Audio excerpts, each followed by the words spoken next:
नोका। भाई ये बंदा उस टाइप का है जो खुद भी नहीं जानता था कि वो जिंदा क्यों है। स्कूल जाता है, सीट पर बैठता है, घर आता है। इतना इनविजिबल था कि टीचर भी अटेंडेंस लेते वक्त एक बार सोचती थी कि ये बंदा वाकई क्लास में है या नहीं। ना स्टाइल, ना पैसा, ना कोई सुपर कूल डीएसएलआर वाला इंस्टाग्राम प्रोफाइल, और केटीएम वाला तो सपना भी नहीं दिखता था।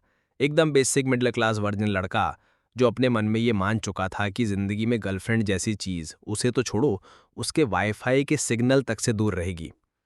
अब बात करते हैं कगार की। भाई ये लड़की उस स्कूल की कसम से क्वीन थी। मतलब ऐसा लगता था जैसे मांगा से बाहर निकली हो। लड़के तो फिदा थे ही, पर मजे की बात यह थी कि लड़कियां भी उसे देखकर बटरफ्लाइज फील करती थी। क्लास में एंट्री मारती थी तो पूरा माहौल एकदम स्लो मोशन में चला जाता था। और जैसे किस्मत ने भी नौका के साथ थोड़ी मस्ती करनी थी, तो उसे कगार के बगल में बिठा दिया गया था। हाँ भाई, वही लड़का जिसकी कोई औकात नहीं थी, वो उसी लड़की के बगल में बैठता था जो स्कूल की सबसे हॉट डील थी। लेकिन जितनी क्लोजनेस सेठ की थी, बातों में उतनी ही दूरी थी। दोनों ने कभी एक दूसरे से आंख तक नहीं मिलाई थी। नौका तो बस उसे देखकर इंटरनली सुसाइड कर चुका था कि भाई इतना खूबसूरत इंसान भी इस धरती पे है। कहानी में ट्विस्ट तब आता है जब एक दिन नौका का रेजर गिर जाता है और कगार उसे उठाकर वापस देती है। एक सिंपल सा मोमेंट, पर भाई उस पल ने उसका पूरा भविष्य चेंज कर दिया। कगार फैन क्लब, हाँ वही लौंडे जो उस पे जान छिड़कते हैं, उसे पकड़कर एक साइड ले जाते हैं, कूटते हैं और बोलते हैं कि दोबारा उस रानी से कोई काम मत करवाना, वरना अगली बार रेजर नहीं सीधा तेरा सिर कटेगा।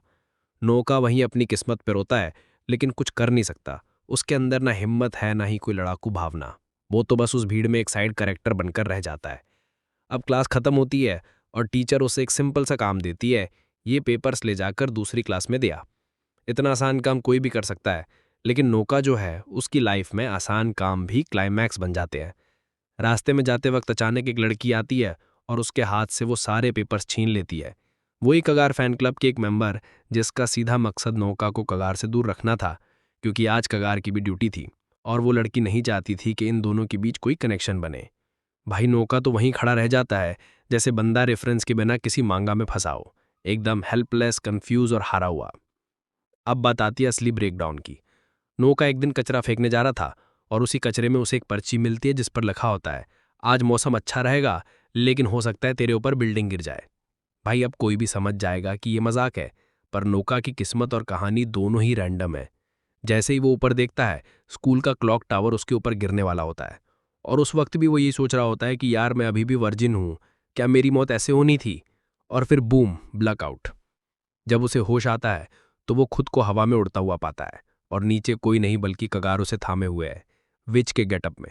भाई पूरा सीन ऐसा था जैसे कोई हाई बजट फैंटेसी एनिमे चल रहा हो। कगार बोलती है, हिलना मत, गिर जाएगा। वो देखता है कि दो राक्षसी रोबोट बनीज उनकी तरफ आ रहे हैं। कगार नौका को हवा में ऊपर फेंकती है और नीचे खुद फायरबॉल से उन बनीज पर अटैक करती है। फिर जैसे ही वो नीचे लैंड करती है, नौका को एक प्रिंसेस की तरह थाम लेती है। नौका वहीं स्वर्ग में फील कर रहा था, अंदर से ये सोच रहा था कि अगर ये सपना है तो कभी मत टूटे। लेकिन कहानी खत्म नहीं होती। रोबोट बनीज दोबारा खड़े हो जाते हैं, तलवार निकालते हैं और फिर से हमला करते हैं। इस बार कगार क्लोज कॉम्बैट में उतरती है और नौका को पीछे हटने को कहती है, लेकिन तभी एक और लड़की उसे बुलाती है और बेवकूफ नौका उस तरफ चला जाता है। सामने पूरा बनी आर्मी होता है और उसे घेर लेते हैं। एक बनी उसके घुटने पर ला देता है और दूसरा तलवार निकालता है जैसे बलि देने वाला हो। भाई उस पल नौका को लगता है कि शायद सपना है और जैसे ही तलवार पड़ेगी नींद खुलेगी। लेकिन इससे पहले कि कुछ होता, कगार आग की बारिश कर देती है और सारे बनीज को राख बना देती है। फिर नौका को बचाकर बोलती है कि वो उसे हमेशा प्रोटेक्ट करेगी क्योंकि वो उसका प्रिंस है। नौका थोड़ा इमोशनल हो जाता है। वो देखता है कि लड़ाई के दौरान कगार के बाल जल गए थे। वो पूछता है कि जब मैंने तुम्हारी बात नहीं मानी तब भी तुमने मुझे क्यों बचाया। लेकिन जवाब मिलने से पहले ही एक और बनी अटैक कर देता है। नौका उसे बचाने के लिए सामने आता है, लेकिन रोबोट उसे एक मुक्के में उड़ा देता है। गिरते हुए वो कूल बनने की कोशिश करता है और बोलता है कि मैं ठीक हूं, मेरी बॉडी बस अपने आप ही मूव कर गई। और फिर बेहोश हो जाता है। जब उसे होश आता है तो कगार उसे हक कर रही होती है और उसके इमोशंस बिल्कुल फट चुके होते हैं। कगार गुस्से में होती है कि उसने पहले ही इन बनीज को खत्म क्यों नहीं कर दिया, और अपने अल्टीमेट स्पेल से सबको उड़ा देती है। फिर सीन कट होता है और नौका खुद को स्कूल के प्राइवेट रूम में पाता है। सामने कगार बैठी होती है और बोलती है कि ये सब सपना नहीं था, ये सब सच था।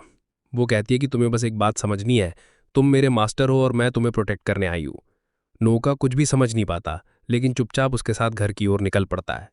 अगले कुछ दिनों तक सब कुछ नॉर्मल चलता है, लेकिन स्कूल के बच्चे इस रिलेशन को देखकर चिढ़ जाते हैं, क्योंकि अब कगार और नोका साथ में स्कूल आते हैं, साथ क्लास में बैठते हैं, और उनकी क्लोजनेस लोगों की आंखों में चुभने लगती है।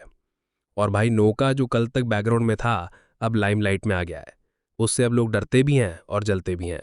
लेकिन नोका को खुद नहीं पता कि उसकी लाइफ कौन सी मांगा की स्क्रिप्ट पर चल रही है। इसलिए वो एक दिन क्लास के बहाने पेट दर्द का ड्रामा करता है और वहां से निकल लेता है, क्योंकि अब उसे डर है कि अगर वो थोड़ा और समय इस फेरी टेल में बिताएगा तो स्कूल के बाकी स्टूडेंट्स उसे मार देंगे। भाई अब सीन यहाँ से और भी गर्म हो जाता है। नोका स्कूल जाते जाते ही फंस जाता है, क्योंकि रास्ते में कगार फैन क्लब के लौंडे उसे घेर लेते हैं।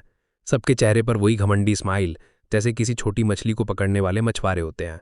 वो सीधा उसकी कॉलर पकड़ते हैं और धमकाते हैं कि कगार से दूर रह, वरना अगली बार तेरे दांत भी तेरी पॉकेट में मिलेंगे। नोका का गला सूख जाता है, लेकिन तभी माहौल में एकदम चुप्पी छा जाती है। पीछे से कगार आती है, बिना कुछ बोले उन लौंडों के सामने खड़ी हो जाती है और एक ठंडी नज़र डालकर कहती है, इसको छोड़ दो। फिर वो खुद नोका की ड्रेस ठीक करती है और पूरे ग्रुप के सामने ऐलान कर देती है, जो भी इसको छुएगा मैं उसे नहीं छोड़ूंगी। उसके बाद लंच टाइम आता है और कगार अपने पूरे फैन क्लब के बीच में बैठी है, लेकिन इस बार वो नोका को अपने पास बैठाकर खाना खाने लगती है। वो हंसते हुए बताती है कि ये खाना मैंने खुद बनाया है, और नोका एक बाइट लेते ही अंदर से खुश हो जाता है, क्योंकि खाना वाकई टॉप क्लास था।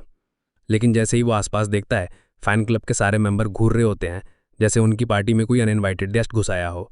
अंदर से नोका को लगता है कि वो इनकी पूरी फन तोड़ रहा है, तो वो ऑकवर्ड हंसते हुए कगार से कहता है, तू अपना खाना खुद खा, मैं चलता हूँ, और वहां से खिसक लेता है। कगार वहीं बैठी बैठी गुस्से में अपने आसपास के लोगों का पूरा लंच जला देती है। ये देखकर नोका का दिल भारी हो जाता है। उसे बुरा लगता है कि उसकी वजह से सब गड़बड़ हो गया।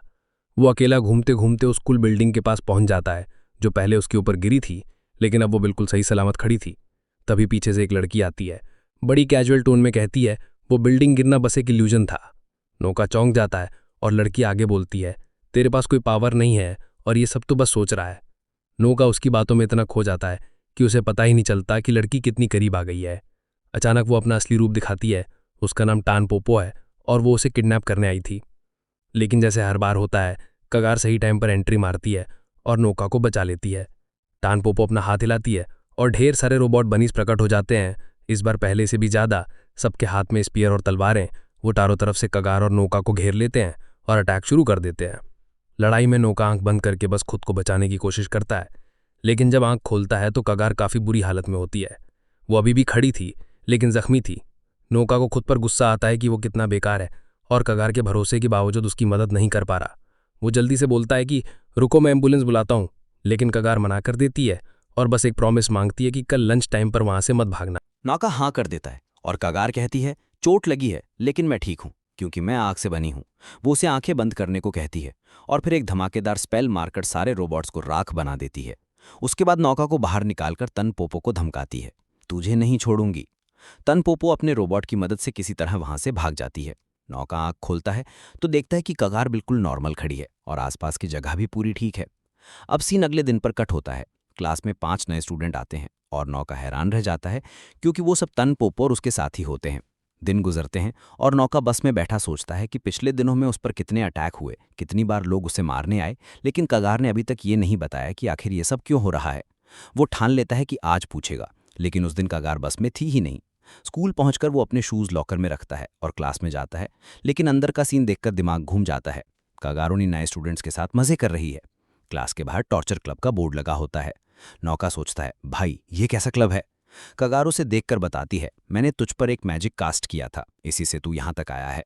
ये मेरी विच हंट है और मैं तेरी प्रॉब्लम हमेशा के लिए खत्म करने वाली हूँ, क्योंकि ये लोग हमारे लिए खतरा हैं। नौका मना करता है, किसी को मारना रूट होगा, इन्हें छोड़ दे। कगार ठंडी सांस लेकर कहती है, मेरे पास और कोई रास्ता नहीं है। नौका कहता है, कम से कम इनकम हो तो खोल दे, शायद ये कुछ कहना चाहें। तभी तन पोपो बोल उठती है, शायद कगार ने तुझे सच्चाई नहीं बताई, वो तुझे पसंद करती है इसलिए तुझे बचा रही है, पर मेरे लिए तू बस एक टारगेट है। तेरे अंदर एक वाइट चीज है जो मुझे चाहिए। नौका दंग रह जाता है, वाइट चीज, ये क्या बकवास है। तन पोपो हंसती है और कगार को चढ़ाते हुए कहती है, इतना खुश मत हो, हमारी एक साथी अभी भी बाहर है। तभी छत से ब्लैक लिक्विड टपकने लगता है और एक और लड़की एंट्री मारती है, वही उनकी गायब साथी। वो कगार को फ्रीज करके बाकी सबको आजाद कर देती है। फिर वो नौका को पकड़कर वहां से निकलने लगती है और इस बार कगार कुछ भी नहीं कर पाती। सुन भाई, सीन शुरू होते ही हालत टेंशन में है। हॉनका को एक विच ने किडनैप कर रखा है और ऊपर बाकी की चारों विचेस ने कगार को घेर लिया है। माहौल वैसा है जैसे किसी गली में अकेला बंदा 4 गुंडों से भिड़ने वाला हो। पर ये कगार है भाई, वो सीधे ऊपर की सीलिंग तोड़कर नीचे आ गिरती है, जैसे कोई हीरो मूवी का क्लाइमैक्स हो, और सिचुएशन एकदम पलट जाती है। चारों विचेस की आंखों में डर साफ झलक रहा है, जैसे उन्होंने पहली बार अपनी असली खौफनाक टीचर देख ली हो। उनमें से जो हुनका को पकड़े हुए थी, वो पीछे हटने लगती है और चिल्लाती है कि पास मत आना, वरना अपने पेट से हुनका को कटवा देगी। लेकिन कगार बस स्माइल करके कहती है, डरने की जरूरत नहीं, इन्हें तो मैं राख कर दूंगी। उसकी आवाज में ऐसा कॉन्फिडेंस था कि कोई भी सामने से बोलने की सोच भी ना सके। वो विच अपने पेट, मतलब उस मॉन्स्टर जैसे पेट पेट को ऑर्डर देती है और वो सीधा नौका को काट लेता है। मैं सोच ही रहा था कि अब तो नौका गया, लेकिन उसी टाइम कगार ने ऐसा जला दिया कि पूरा पेट, पूरा मॉन्स्टर सब राख बन गया।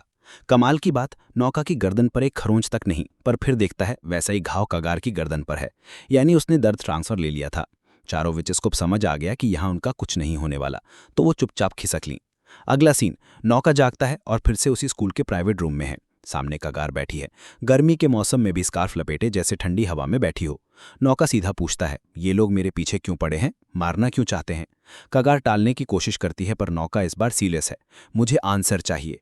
कगार सांस लेती है और बोलना शुरू करती है। विचेस 2 तरह की होती हैं, एक वर्क्स ऑफ विच, जो लोगों की मदद करती है, उनका मैजिक दुनिया को बचाने के लिए बना है, ये अच्छाई की तरफ है। दूसरी टावर ऑफ विचेस, जो सिर्फ अपने फायदे के लिए मैजिक यूज करती हैं और किसी को भी मार सकती हैं। वो तुम्हारे पीछे हैं क्योंकि तुम्हारे अंदर एक वाइट चीज है जो उन्हें चाहिए, और उसके लिए वो तुम्हें मार भी सकती हैं। नौका ये सुनकर पहले तो हैरान होता है, फिर उसके चेहरे पर डिटर्मिनेशन आ जाता है, जैसे अब पीछे हटने का सवाल ही नहीं है।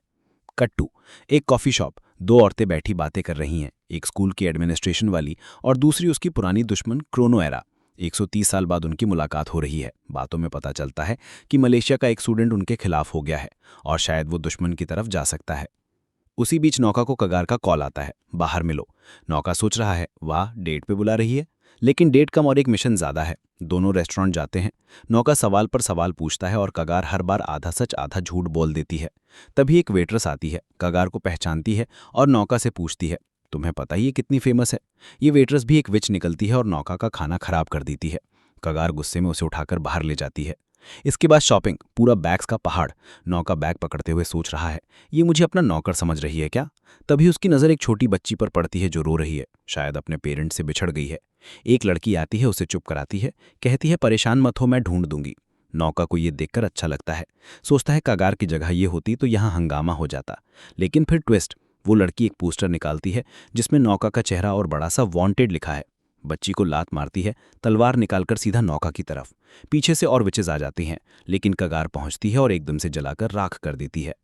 बचने के बाद नौका कहता है, ये सब मेरे कारण हो रहा है, मुझे सील कर दो। कगार बस स्माइल करके कहती है, तुमको मैं हमेशा प्रोटेक्ट करूंगी, लेकिन तुम्हें भी स्ट्रांग बनना पड़ेगा। नौका ठान लेता है कि अब ट्रेनिंग करेगा। अगला